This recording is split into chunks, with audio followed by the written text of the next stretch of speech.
Hi listeners, Jason here.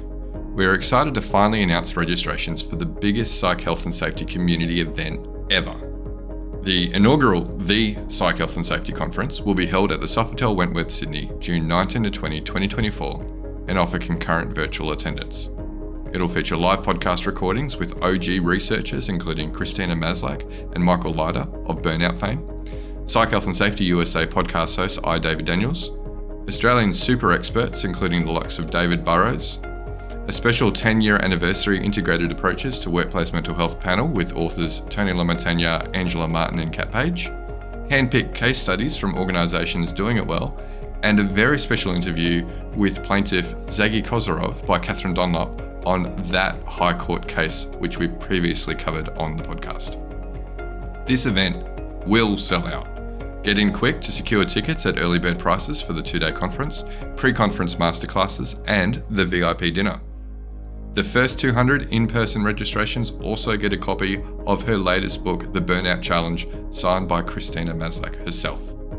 Find out more and register at www.psychhealthandsafetyconference.com. Now, on to this episode. Due to significant investment in infrastructure by the federal government, there will be lots of construction projects managed not only by private companies, but also by state and local governments. Many of these projects will fall under the umbrella of public works and require the involvement of public workers. We'll talk with a podcaster and consultant who focuses on public works. Up next on this episode of the Psych Health and Safety USA podcast. From Flourish DX, this is the Psych Health and Safety USA podcast. As workplace mental health has become a global priority, there's a greater focus on addressing psychosocial hazards. Each episode, we look at psychological safety from an occupational health and safety perspective.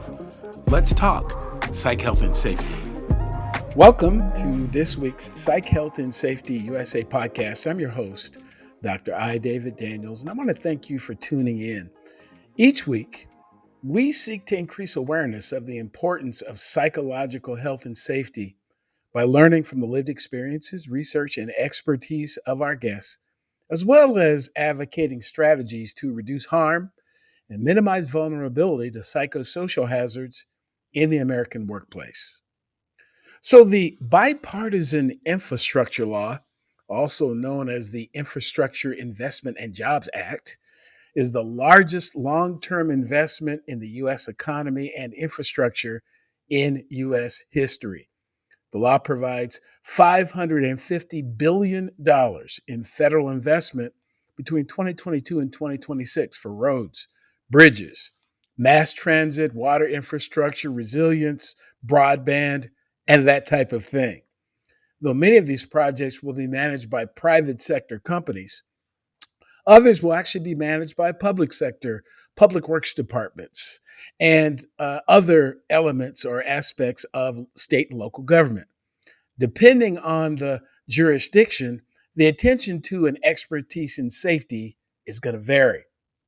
What makes this focus so impactful is the reality that the Occupational Safety and Health Act, it doesn't cover some public sector workers, and also they have a higher incidence of physical injury in the public sector than folks do in the private sector.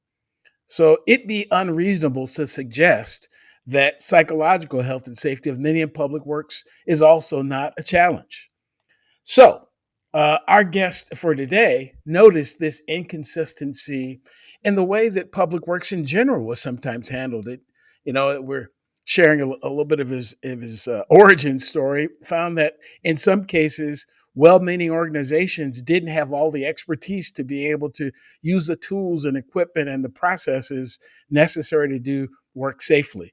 So he's created this opportunity and this environment to talk specifically to public works folks and then be able to go in and help them be better, be safer, and be more efficient. So this is, in essence, it's part 2 of a public works crossover. I had opportunity to share recently on the Public Works podcast that he hosts. And we're going to get started on this end with this question. Who is Joseph Blackman? Oh man, that was a nice monologue, man. I got to step my game up on the monologues. All right. So, question: who is Joseph Blackman? There's so many ways I could spin it, but I'll keep it. I'll keep it in line with conversation. So, Joseph Blackman is a guy, or was a guy, who started off in the public works industry selling heavy equipment. And if you know anything about the heavy equipment industry, public works, public utility industry, not too many people look like me. Meaning the people who I worked with were a little bit older and they did things a different way. And I'm the type of guy that I can get along with anybody. You know, you put me in a room with the 90-year-old, you put me in a room with the 9-year-old, like I'm fine. I can get along with anybody. Whether you lean left, lean right, whether you got the pronouns or not, like anything. Like I can get along with anybody. And I would say that's partly a superpower. You know, everybody has their own little superpower. But my thing was that there is a silver tsunami. Most people might know the term or the phrase. Silver tsunami is that there is a generation leaving the trades, and that generation in the next 5 years will all be done in the trades. And that generation is the baby boomer generation, and they know everything about everything in the trades. And there's new generations coming up, like the millennials and the Gen Zers. And let's be honest, we don't know everything about, like some people don't know how to, let's say, change a flat. Some people don't know how to turn a wrench. Some people don't know what a pair of diagonal cutters are, things like that.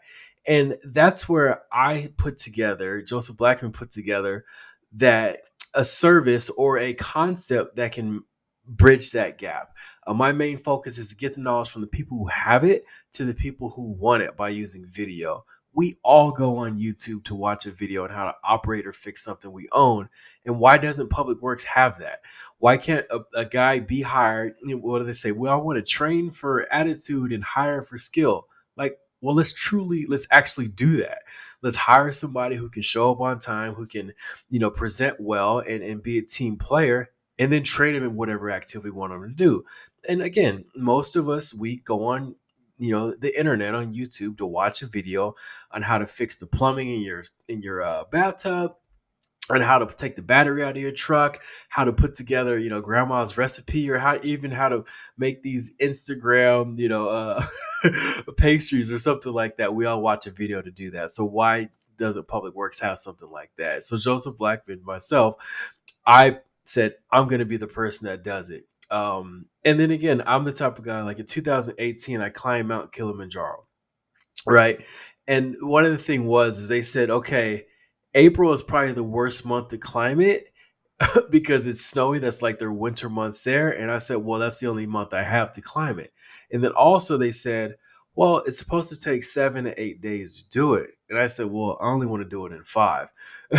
So in 5 days in the month of April, I was able to summit Mount Kilimanjaro. Granted, it was tough. Like, it was probably one of the hardest things, but that just shows that I'm okay climbing the mountain in that hard time, because I know when I get to the mountaintop, it's that much sweeter. And so introducing this to the public works industry is a uphill battle. Not too many people want to go, you know what, I'm willing to give up the keys. And a person of value doesn't like to give up information because it makes them less valuable. People who have that train of thought. And so the uphill battle of introducing this to the market is something that I relish in, something I'm excited about. So in a whole, that's Joseph Blackman, and I guess you'll learn a little bit more as we go on in this conversation. Absolutely. Absolutely. There's, wow, climbing Kilimanjaro. Oh my goodness. I've already learned something that I'm certainly shocked by, because I don't do cold, so I wouldn't have done that. but anyway, one other rather standard question I ask folks. So when you hear psychological health and safety, what does that mean to you? So interesting. This is a part 2 of our conversation. And when you said psychological health and safety, I immediately went to mental health. Mental health is this huge buzzword. It's $1 billion industry. make any product and say this is good for mental health, it's going to fly off the shelves because it's a buzzword. Let's be honest, it's a buzzword, which is, could be here nor there. But when you brought it up and then you explained to me psychological health and safety, or psychological and social health and safety, or social health and safety, it took me to a different place, because when you said that it's not just mental health, it's not just somebody let's say doing okay mentally, it's the the trauma that we all go through in the workplace of dealing with other humans and in other situations. A perfect example you gave: hey, here at XYZ construction, we don't get into holes that are 4 feet deep without shoring. But you get out on the job site and there's an 8 foot hole down there. Like, hey, Johnny, you're the low man on the totem pole. Get out in there and get that wrench, get that pipe fit. And that type of trauma over time, I mean, like, scar tissue is an actual thing. A lot of people think scar tissue is just like stuff that happens to your skin or to your muscles. That happens to the brain as well. Like, there's only so many arguments you can get into with a sibling to where you just kind of like check out, and that scar tissue just makes you so calloused over and disengaged. And I think the question you're asking about what I think about it is that term of quiet quitting. So many people go through so much trauma or scar tissue in their place of work. They go, forget it. I'm just going to do the bare minimum, or else I'm going to get a check from the government, whatever. I could care less. And I think a lot of people get that attitude when that psychological and social health and safety isn't the standard isn't met. Right. Absolutely. Yeah. Again, I asked that question to get whatever folks have to share, because it does have a technical definition, but most of us don't run around thinking about technical definitions of things. We get impressions based on the words, and I think it's really important for people to share what does that mean to them, and how do they feel when they hear that, and then we can have other conversations about how we can make it psychologically healthy and safe for both of us. Because ultimately, I have to be honest, the first person who I'm focused on in terms of safety is me. I mean, we all have. It's hard for me to take care of other people, and I don't feel safe myself. So, anyway, I also wanted to ask a little bit, and you mentioned some of it in your introduction. So, how does a guy get interested in heavy equipment, public works, because it's not as if there's a class in elementary school or in high school about driving big trucks, we get taught a lot of things. And I think this is one of the challenges of our education system in total, as we get the same, reading, writing, arithmetic, and, success is only being a lawyer or being a doctor or what have you.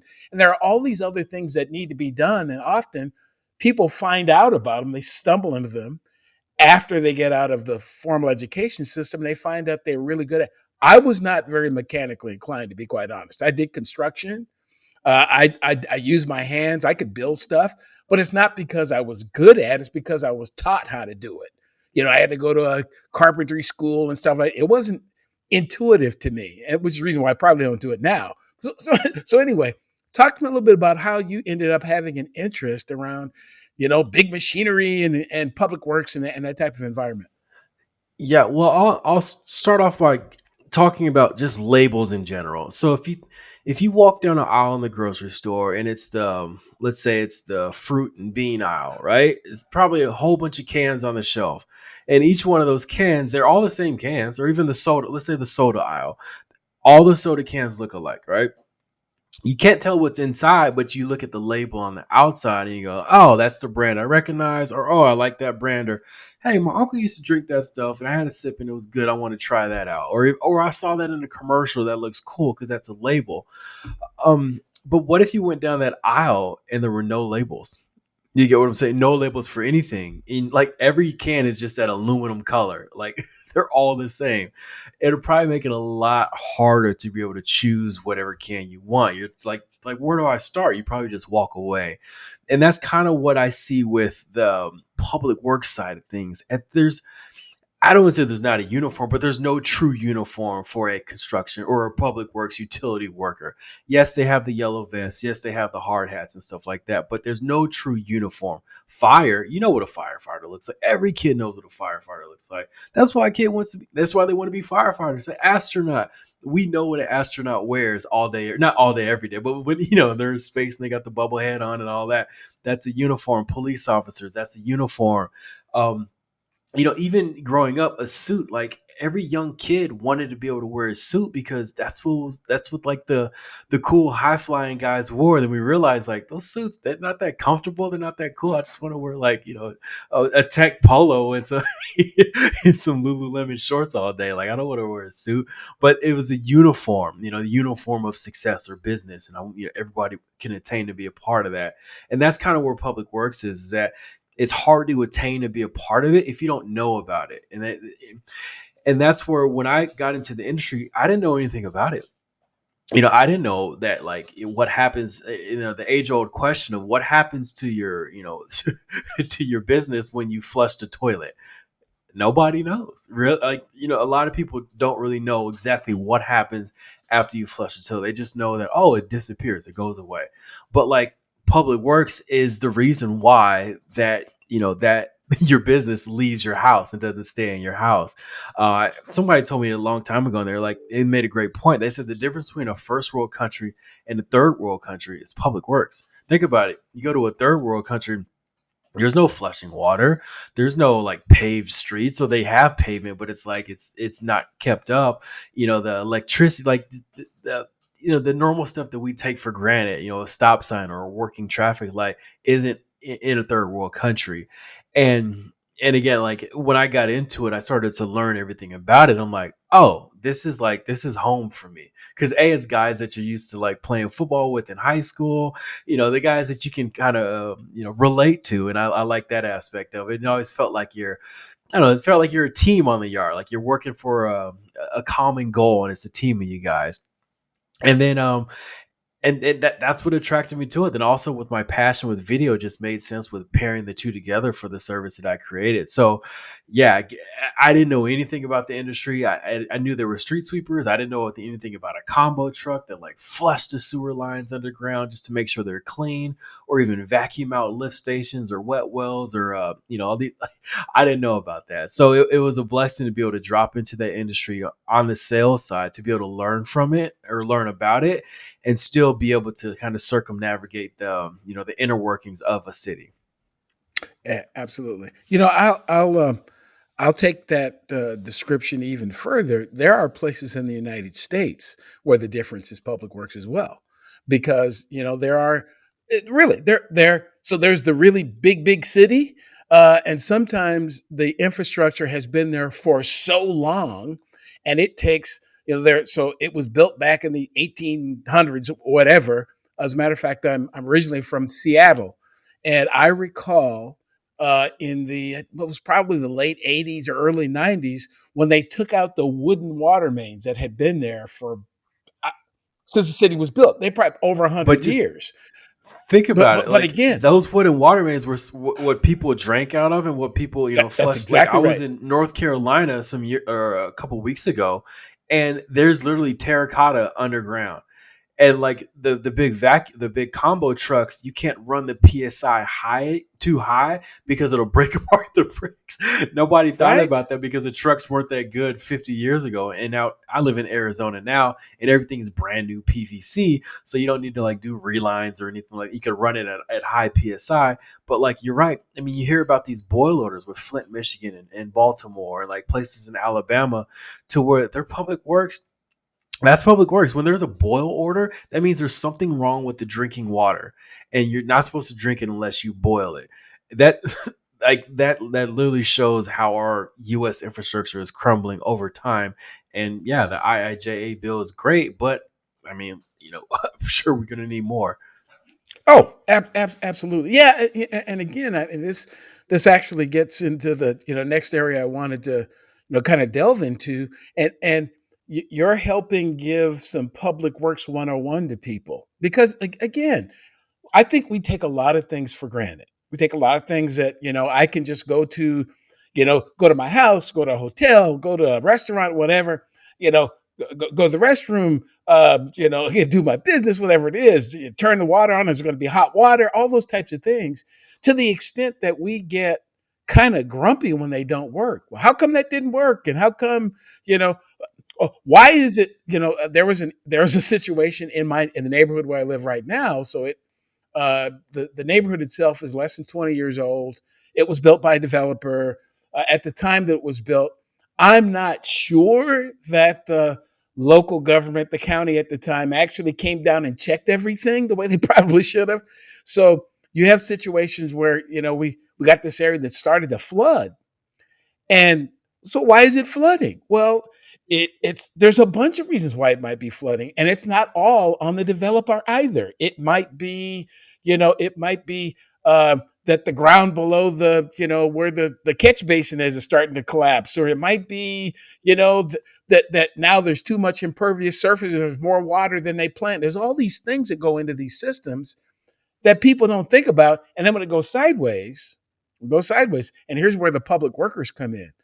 We call our city council person or our elected leader. We kind of fuss them out because it's a problem. Why is it this way at all? I pay taxes, blah, blah, blah.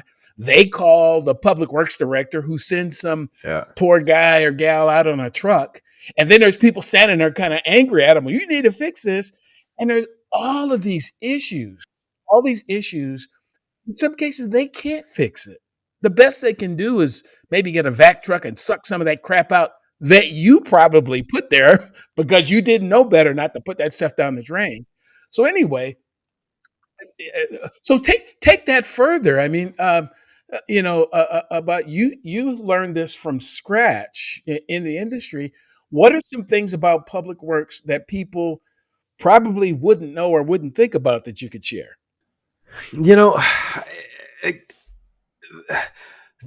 I've been to 22 different countries around the world, right? And not all of them first world countries. I'll give you a quick. When I landed in New Delhi in India, right? Oh, the airport, probably one of the top 5 airports in the world. It was just done. They got an award. They won, best airports. But as soon as you leave that airport and you're on your way to your hostel, I'm literally riding in a tuk-tuk with my 2 bags. I got everything on me. And I'm going to this hostel. And I get there, I check in. Probably about 6 minutes later, I'm trying to figure out, where to get some food. You start Googling and seeing what's going on in the city. And guess what? The internet goes out. And I'm like, the power goes out. Sorry, the power goes out. So literally you're in there, air conditioning, internet, all that, TV's on, power goes out. Nothing. I'm looking around. I'm like, nobody's tripping? Like nobody's going to run outside and flip the generator, turn it back on. And then, it came back on. And then about an hour and a half later, it went off again. I look around. Nobody's really tripping about it. Nobody's up in arms. Nobody's like, hey, what's going on? That's the norm. That is literally the norm around there. What I'm trying to say is that we take for granted the small things that a lot of other people in different countries have is like a delicacy to them. There's countless amount of times you're walking down the street in one of these foreign countries and these potholes are massive, literally massive. But you can tell all the people in the scooters know where they're at. They just go right around them. Don't even bat an eye. Don't even wince. Don't even they just go right around it.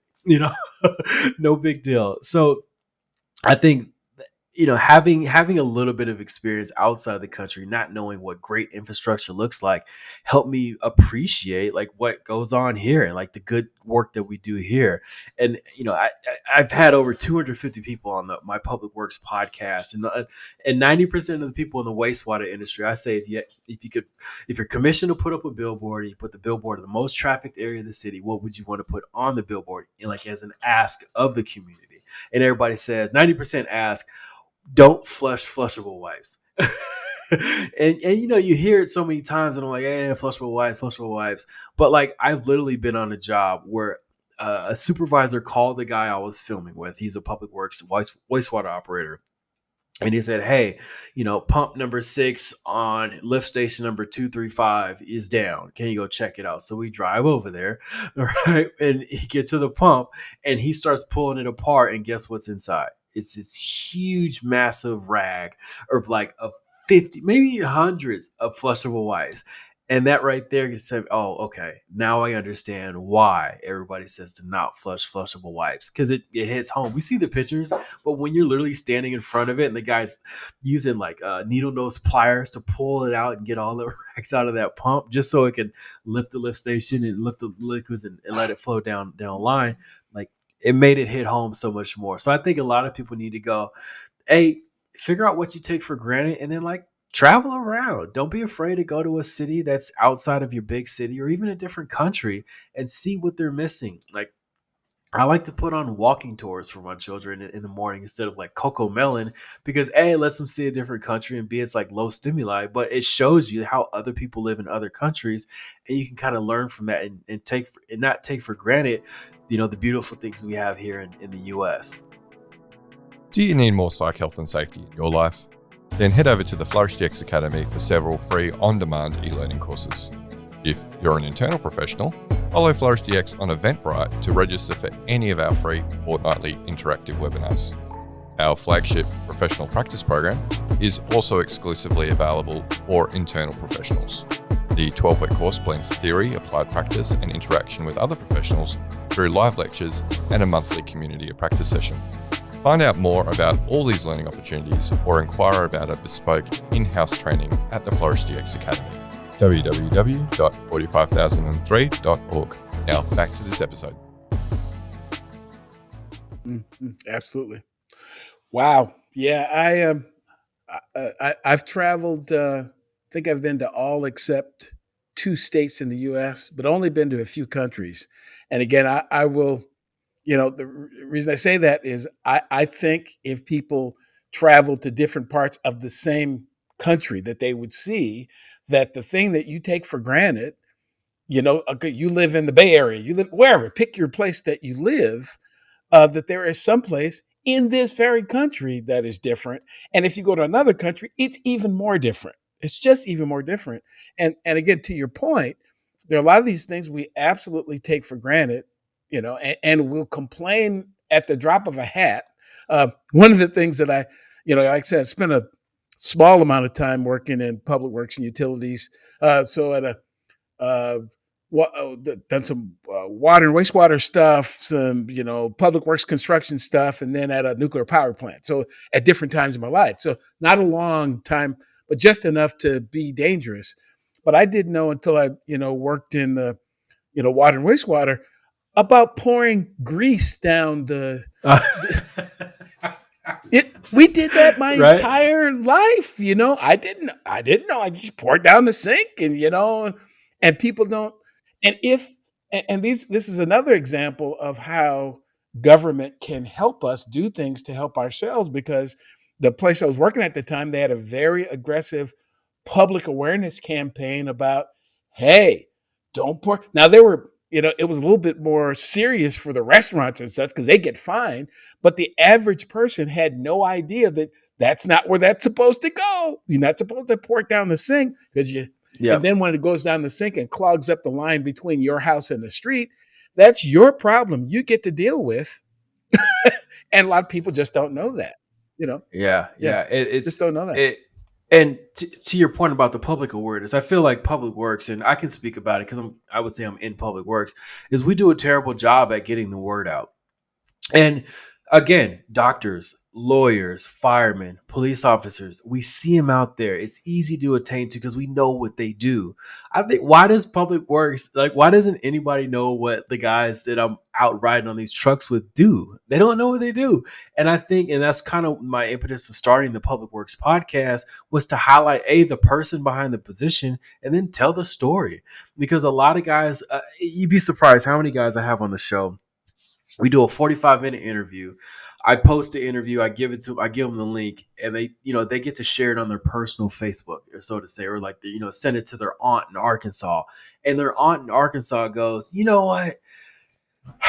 David, I never really understood what you did until I listened to that interview. I knew you worked for the city. I knew you wore like work boots and a hard hat, but now I know exactly what you do, and I'm gonna stop pouring all that grease down my my sink.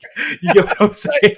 And again, like if we could have 1,000 of those interactions a year, like what that would do to the complexion of city government, and then B, like how people will react differently when they know that when they pour that grease or they put that flushable wipe down the toilet, that the guy who lives 2 streets over, she sees that city truck is out front, instead of calling him about like harassment or like dogs barking and stuff. Like, you know that he's the guy that's going to have to go down and get those rags that you keep putting down the line. All the interactions change because we get out when we see a police officer siren or we see the lights, we get out the way, right? But when we see a public works truck or some guys in the middle of the street, they put their head down and speed up by the construction zone and get mad that they're in the way. So, like, let's we got to have a change of attitude there. Oh, yeah, absolutely. And here's where the where the safety piece comes in, because that same worker. So this is a road that either you did pay for or you're going to pay for with your taxes, that you don't, it's coming from somewhere. You don't want to have the pothole like they have in whatever country or whatever community that has the pothole. So this person is fixing the pothole. So what happens when you injure or kill that worker who's trying to fix your pothole? First of all, your pothole doesn't get fixed if we're just going to go basic, but finding people to do this work who are good at this work, who have the aptitude to do this work. They're not just sitting on trees. They're not just everywhere. I mean, and sometimes people look at public works workers as quote unquote low skill. They're different skill. They're not low skill. It's different skill. Yeah. I was as I shared with you on, I think we shared with you when we talked on your podcast. I used to work with a guy who could open his lunchbox with a backhoe. He was that good. I mean, literally, he'd sit there it was phenomenal what this guy did. And think about it. There's probably only 50 of those guys in America. 50. You know what I'm saying? Like 50, like literally. But how many like computer coders are out there? The hundreds of thousands. How many TikTok dancers? Millions. Like, I get it. These new industries are hot. They're cool. How many crypto experts? Billions of them, right? But there's only 50 guys in America that can open up their lunchbox with the bucket. So yeah. And it gets to the, again, you talked about a little bit how you started, your passion project now, your business now, of trying to get training to these folks who have a body of skill that's really important to do a particular thing, but they don't know everything. None of us knows everything. None of us does. And because the world has become, I would say, more complicated. It's not always really complex, but it's complicated because there's so many things. We've had different machines. Some of them you can work on, some of them you can't. Some of them who do this thing, some who do that thing. Some are specialized. There's all these different things to remember. And this guy or gal who was hired 15 years ago was hired as a specialist to do these 2 things. Now we've got 8 more we want them to do, and they just can't keep up with all of it. And the company, if they're private, the government, if they're public, they also, nobody wants our taxes to go up. So if that money has to be cut from someplace, and generally gets cut from training. I had this happen a lot whenever there's talk about budget cuts. Let's cut the training budget, which is really, really sad, because the few people we still have left, if they're not well trained, they're actually going to cost us more if they get injured, if they break something. So talk about this thing that you do around training, to be able to help in situations like that. Sure. There's a couple things, and you said a lot in there, and I want to touch on a couple of those. So the first concept is just training in general, right? I would say I made up the phrase. I think I coined it though. It's called just-in-time training. We know of just-in-time production, right? Lean production. Like, we don't make it till you order it. So like think about that in the training regard. So let's say we hire Billy. Billy's got a great head on his shoulders. He's a good team player. He's a good worker, but doesn't know exactly what to do in your company, right? why wouldn't you be able to give him for the next, let's say today's Wednesday, for Thursday, he's going to be doing XYZ tasks. Why can't he watch 15 videos on doing XYZ tasks for tomorrow? Instead of having to learn XYZ tasks for the last 5 years and being the best at it, Billy's a good guy. He can pick up on stuff and he could do it 80% well, like, which is probably really what you need anyways. So the day, I think, is coming to an end where you have to hire somebody who knows exactly that task. Now we can say, hey, I'm going to hire Billy, give him the actual training just in time to when he needs to be able to complete that task. Because not every day Billy's going to do XYZ task, right? But if he can watch content videos on how to do XYZ tasks, he can go out and do that and then get it done right. And then the next day he can watch ABC tasks and he can watch DEF tasks. Like, he can know just in time when he needs. I learned this in entrepreneurship. Like, they say just keep continuing to read books on whether it's personal development, selling, advertising, because every book will be just in time, meaning that you will need to know what you know when you actually know it. Most of us don't know what we don't know because we don't know what we don't know, right? Or we don't know what we're So my thing is just in time training. Train the guy when he needs to know it instead of having to hire somebody for $8 more because he's done that task forever and maybe develop some bad habits, or maybe just doesn't do it the way you wanted him to do it, and he does it his way and you want it to do it your company's way. And so again, I want us to be able to get to hiring for attitude and training for skill. And then, like, another thing, I look at Uber, right? Uber, TaskRabbit, Lyft, like Uber Eats. Like, think about what happened in society when that happened. We could talk about the whole, socioeconomic side of, like, hey, I don't need to have a formal job. I can just drive my car and drive people around and make money to, and not have to show up to your restaurant and be yelled at and be, not get tipped or whatever. Like, you're taking my tips and all that. So what Uber did was it empowered people to say, you know what, I'm going to work for myself. I do think that the gig economy will start to leak into the heavy equipment construction side, because if I'm a construction company, we all know how it goes, and it rains for 2 weeks, my guys have 2 weeks worth of no pay. You get what I'm saying? Like, 2 weeks they're sitting around and their wives are like, hey, how are we going to make rent? How are we going to afford Billy's baseball or Susie's cheerleading? Like, there should be a way where a construction guy can sign up and say, hey, I'm good at these tasks. If I can come work for your company for 2 days and you show me exactly what to do at your manufacturing plant because it's indoor and it's not getting rained on, and I could do these tasks, I can earn money for my family. So again, like, being able to learn just in time what you need to do can eliminate you having to sit around for 2 weeks while your construction company isn't it isn't operable. Or even, like, let's go on the construction company side. Let's say it's a boom time. You got a whole bunch of jobs in. It's a boom and bust. A lot of industries. I learned this in the trucking industry. Like, you fleet up and you fleet down. You fleet up, you fleet down, depending on the demand. So when you want to fleet up or hire more, you don't want to hire those guys for full time, right? Because you might not need them. And who wants to hire a whole bunch of guys and have to say, hey, today's your last day, right? So why not be able to find guys and say, hey, I need you for 3 weeks. Here's the 30 tasks you're going to be doing. Here's 50 videos around those 30 tasks. Know these. On Monday, I'm going to ask you about all these. And if you pass the test, you're going to be in the field on Tuesday making money for yourself. So again, like, training just in time, having an option to be able to hire for attitude and train for skill. That's literally what I'm trying to shift the industry into. It's tough. A lot of people understand the concept of watching a video and how to do it, but they just don't know how to. It just hasn't been packaged up, and that's why I package it and I'm offering it to the industry. Sure. Yeah, I think that part of the struggle we have is that we've bought into a scenario that no longer exists anyway. So there was this scenario that was created after World War II. We've got all these manufacturing jobs. We're building a bunch of houses. Boom time's great, blah, blah, blah. Come here, work for 30 years. You're going to get a gold watch when you retire, blah, blah, blah, blah, blah. And I think folks have figured out that whole you're going to have a job forever type of thing hasn't been true for decades.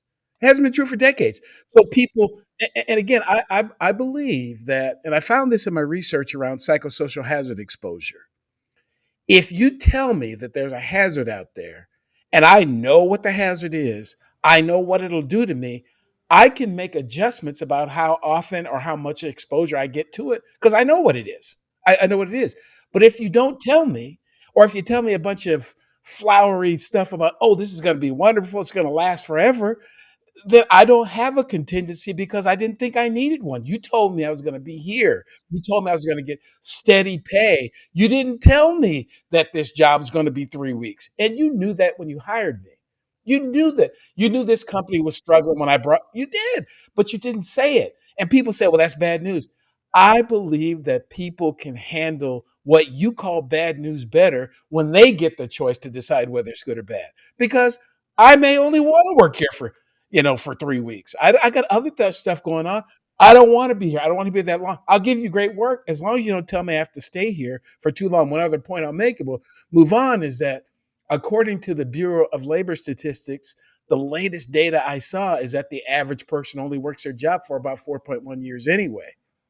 So this Thought it was idea lower about than that. Yeah. it was lower, but the last one actually Yeah, went okay. up a bit. It was Okay. 3.7. It went up to about 4.1.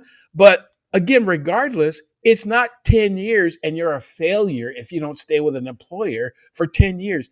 I don't want to stay for 10 years because A, you're not near as loyal to me as I am to you. So people are making different kinds of decisions. And what you're suggesting creates a system where people can get in there. They can do the work. They don't have to have been there for 5 years. They can do it tomorrow if I can just get the information. I'm sharp enough to figure it out. You just got to lay it out for me. Yeah. So just a different approach. Yeah, yeah. I think like what you're saying with you hedge against the market when you have multiple skills to not be tied to a certain job or a certain industry. I mean, how many of us listening to this podcast have only needed a job for a month? Like, hey man, like, either like I just want to work hard, October, November so I can have a bigger, better Christmas for my family. Or hey, I want to hustle harder at night, and a company ain't giving you overtime, but you want to find a side gig so you can go on that vacation or buy your wife that Louis bag, whatever. You just want to, like, you don't want to have a full-time another job. You just want to be able to do some work that you're familiar with in the industry you're familiar with, make some more money, and then go about your way. and it helps even if you get fired from somewhere. A lot of times, like I notice this so much. Like I'm so big into telling people, like, hey man, like don't rush into your next job. You know what I'm saying? Like if you got cash, like don't rush, man. Like because again, when you're desperate looking for that next, and we've all been there, when you're desperate looking for a job, like you usually don't find the one that's the best fit. It's just the one that says, yeah, we'll hire you and we'll start paying you. So I think if you can, sit, hold your water, and know that you can get on somewhere for a month, working 30, 40 hours a week, 20 hours a week, but they can give you the certain content where you can be skilled up and make a decent check, for that time there. I think that's so big, man. I mean, my thing is, I know so many guys who they look, let's say, to be honest, they look like me, they drive Uber, but you could tell they're well-to-do guys and they know how to like pick up on things. Like, let's just say, I mean, how many of you been in an Uber where you could tell, like, man, why are you driving Uber? Like, you should, you sound too good, you talk too good. Like, you could probably like get a career and like do something with yourself or with your life. Not that I'm judging, but like you get it. Like, you meet people, you're like, man, why are you driving Uber? So if you can do right with Uber, you should be able to watch content on how to do a certain job in a certain industry, and then actually get into a career instead of having to do that. So, yeah, I could go on for hours on that. Again, this was not what I expected in terms of the conversation, but I'm so all over it because again, people do things for one reason and one reason only, because they feel like it. they feel like I want to work for a month or 3 months or 6 months or 5 years or 10 years because that's what I wanted to do. And we have a lot of, this kind of judgment in the system that says, I travel with a guy. I can't remember what city I was in. Travel with this guy. He says, I work 3 days a week driving Lyft and Uber. And that's what I do. And he said, I've got a degree from wherever it was. But I've done the numbers. I look at he checks flight patterns on a local airport. He's got this thing down to science. And he said, I enjoy doing this, but I only do it like 3 days a week. Why would he not do that as opposed to sitting in some office someplace with a supervisor who's less qualified than I am, treat me like trash, paying me nothing? You see what I mean? This is why the conversation about psychological health and safety is so important. People have more options today than they used to. And I got to tell you, what you're doing is continuing to create this different approach. Why does a person have to have 5 years experience at this? The question is, can they learn? Can they learn? Or do they have the aptitude to do it? Not whether they've done it before. It's do they have the aptitude? Of course, I can pick up. That's easy. I can. Now, again, I do believe we need systems, particularly when the hazard is high, to assess whether or not we shouldn't be doing that for things that have really high hazard and really great potential for bad stuff happening. That might take a few more videos. But most things are not that way. If we've done an appropriate job hazard analysis, we can determine that, those things, have them watch a few videos, they'll be fine. This thing, though, this thing is the one that we need you to learn. Yeah. Sure. That's one of my main rebuttals is like, we train in person. We can't teach stuff on videos. We don't like video. And I say, dude, these videos don't replace your in-person training. Nothing should replace that. These are the supplement to where, again, I say competence breeds confidence. If little Johnny knows exactly what he's going to be doing tomorrow because he's watched 45 minutes worth of content on that task, he's more confident. He's more likely to show up with his chest out and say, I'm ready to do this job. I mean, how many construction companies do you know that they hire somebody, they stick around for 6 days? You get what I'm saying? And then they buzz out because, man, I didn't know I was actually going to be doing this. I mean, I talked to this utility CEO, and she said, well, people come out and they didn't know they're going to be working in sewer. And it's like, well, they didn't even check the website. And I say, well, let's make a video so we could send to them and say, hey, this is what you're going to be doing. Like, you're going to be in manholes. Like, roaches are going to be looking at you. And you're going to see turds going down. Like, you're going to get paid for it. You're going to get paid well. But, like, this is a job. And, like, why can't they be able to, watch this before they show up so they can say, I'm ready to do my job and I know what it's about. I might not know everything about it. I might not have done it before, but I know exactly what to do because I've seen it. And then they can, stumble through it that way, have less questions. You have just described a psychosocial hazard and exposure that a person is prepared for or not. It's not that the job requires you to go in the sewers. That is the job. The job requires you to do this thing. Psychologically, that is going to be taxing, but it's better if I know in advance. Not, this is just wonderful and there's no issues, there's no bugs. You didn't tell me that. You knew it because you just didn't share that with me. And in some cases, you didn't share it because you've become immune to it. Well, I'm different. I just see the world. I'm not better or worse, but I'm different. And so again, the opportunity to have the video, to have the audio, and then I can process what I'm seeing. Most of us are, we're kind of visual learners. Majority of us are. We learn through seeing, certainly in this age. And if I can see it, I can go like, okay. And if I have more questions, if I'm able to go like, I saw this, what about that thing? I can dig into the thing that might be an issue for me. Oh my goodness. Yeah, I got to tell you. Even when I booked you as a guest, I had no idea we'd be going here. So thanks very much. This is we're here because everybody deals with this. Like the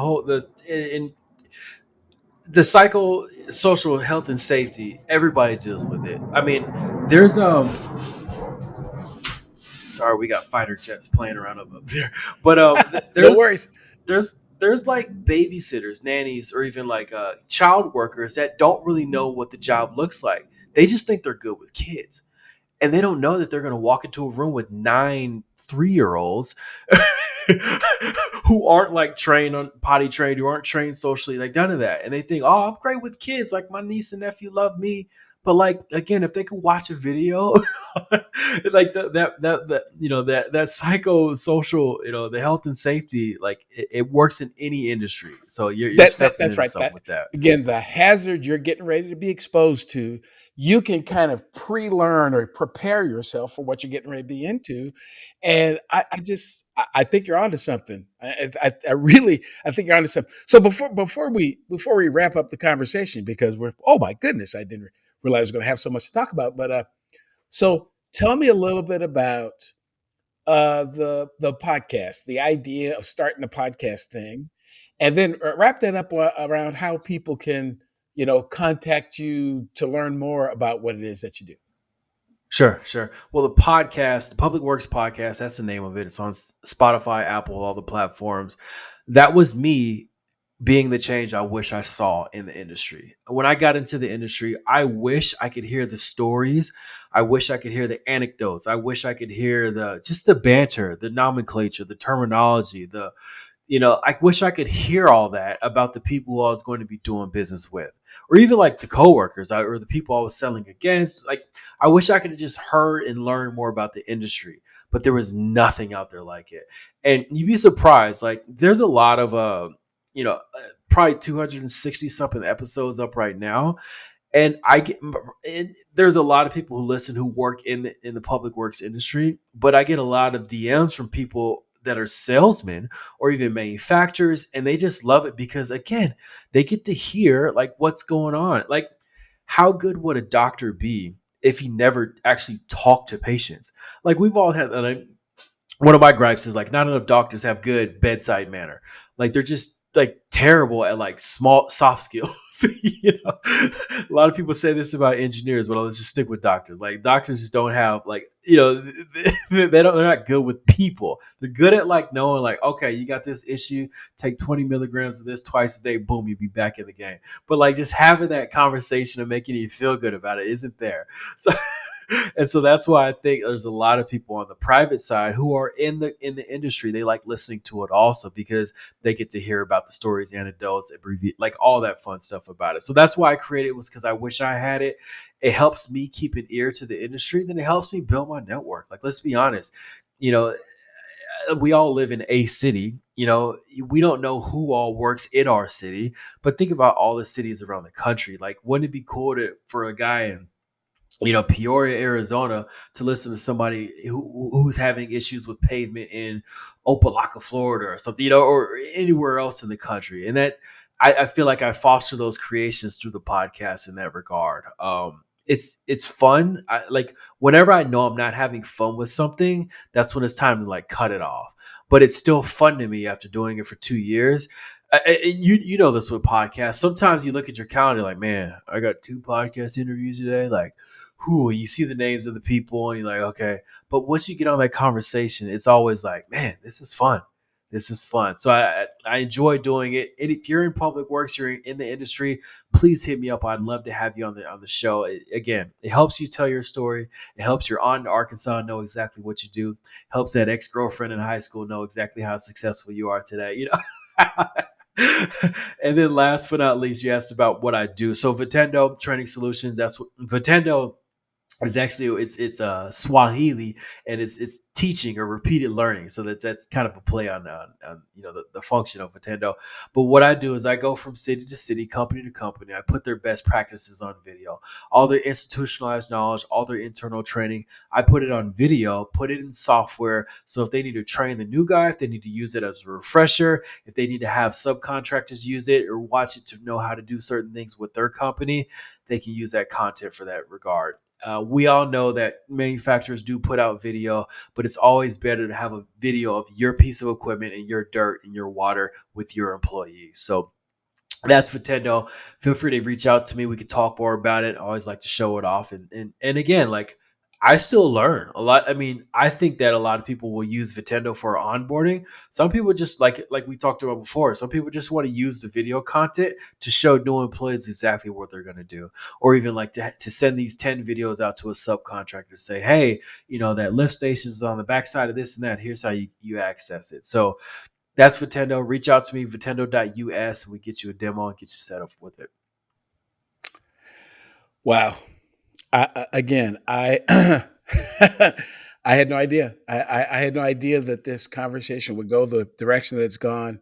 Like I said, I know just a little bit about public works, but have learned a lot more about it, and just really appreciate your perspective and the service that you're providing that will Sure. ultimately help these environments be more psychologically healthy and safe for the people who are there. Ultimately, that is the 100%. outcome of what you're doing. Yeah. So thank you so much. And so, if you're watching this episode on the Flourish DX YouTube page, please do like, subscribe, and share with your friends. If you're watching or listening to the podcast for the first time, welcome. I hope something that you heard will bring you back in the future.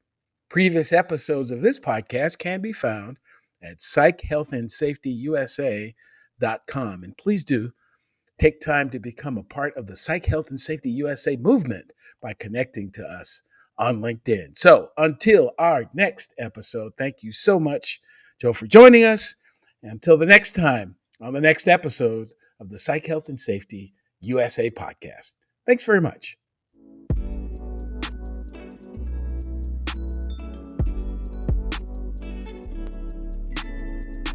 Tune in each Friday for new episodes of the Psych Health and Safety USA podcast. If you have a story or know of one that needs to be told, reach out to us on LinkedIn or send an email to David at id2-solutions.com or go to the Flourish DX website at flourishdx.com. We'll see you next time.